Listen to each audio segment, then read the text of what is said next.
Okay, in the last video, my impromptu tutorial for Streamlit, adding it to your website, we forgot to do two important things, or we didn't forget, we just didn't get to it yet. The first thing we need to do is, I will show you the issue, and maybe this will be the main video. Let's go back to the website. Oh gosh, let's see. Oh boy, oh boy, oh gosh. I've also realized I need to put my picture like down here, my video. Because I was, the last video, nobody could see web development tools up here. Okay, so here's the website, seolynn.com. Go to dashboard, and service unavailable. Why is the service unavailable? Well, let's see. So here we are. I'm already SSH'd into my web server. I do the Streamlit run app.py. It's running. I go back on my website in the browser. I go to dashboard, and here it is. It's running again. Okay, good. So it's running. We fixed the problem, right? All right. So let's quit that. Still running, right? Wait, service unavailable? What's going on? Why is it not it's not running? Every time I close it, it stops running. That's the issue we need to solve, and this should be extremely easy. Very easy. Like, so easy you will not believe it. Oh my gosh. Let me tell you. Okay, so I'm not gonna do a socket or anything. All I'm going to do is have this command, Streamlit run app. And I'm going to have it in the environment that is in here, the venv environment right here. So let's see here. Oh, I need an example because I always forget how to do this. So let's look at an example. Let's do the cat /etc /system Daemon. We'll go into system. Let's see what we have here that I can copy and use as a framework. What about seolynn test API service? Okay, so here we go. Okay, so the Daemon starts with a unit portion and a service and an install multi-user.target. This is kind of like when it comes online when you reboot the system. So I'm just going to copy this, and then I'm going to do up arrow here. I'm going to call it seolynn. I should call it dashboard. Seolynn dashboard.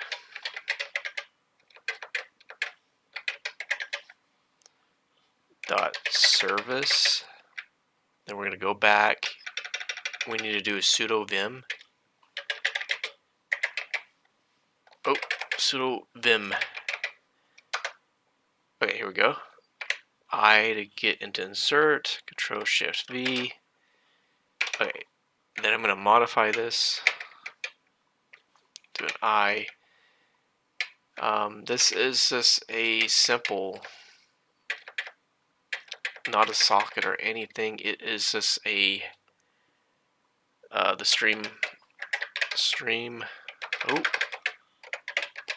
Streamlit Python command for seolynn dashboard. User is going to be root. Group is www-data. Working directory is actually /var www dashboard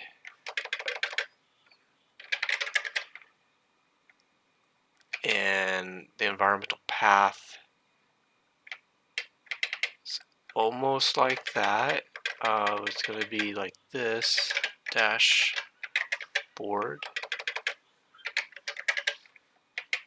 bin,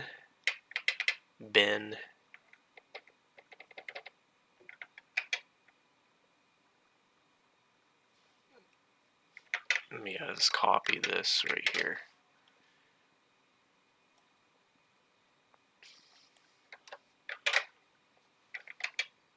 Okay, so what we need to do, here it is, the ExecStart var /ww dashboard bin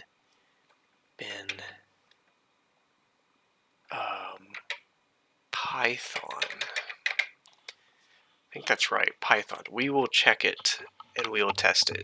Possibly it's bin Python, or it's bin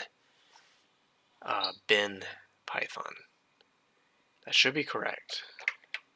And then what we will have is our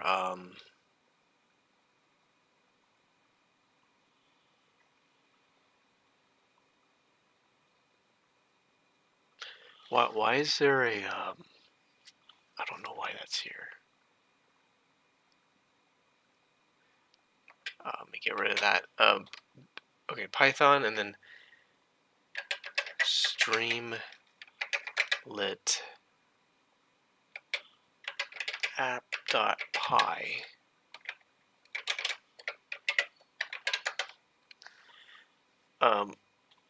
Let's do the up arrow right quick and make sure that's right. Streamlit run app.py. Okay, oops.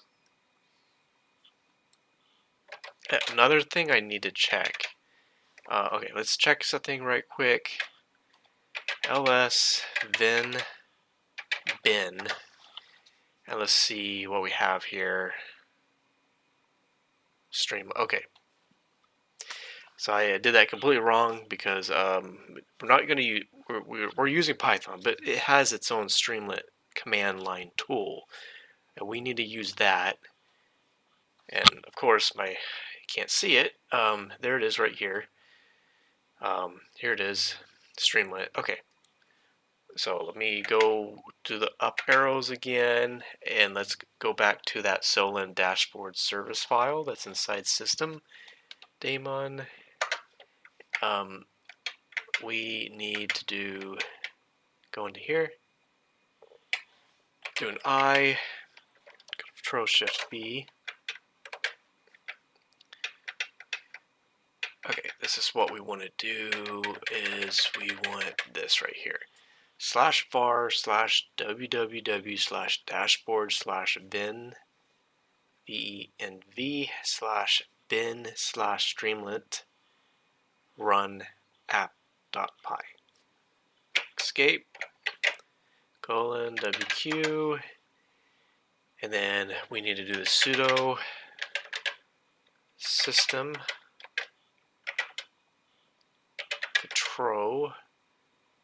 enable the seolynn dashboard service. It created a symlink for it in the etc system Daemon system multi-user.target once. Now we're going to do the up arrow. We're going to change that enable with a start. Okay. It should be running in the background right now as a system Daemon. Let's check it.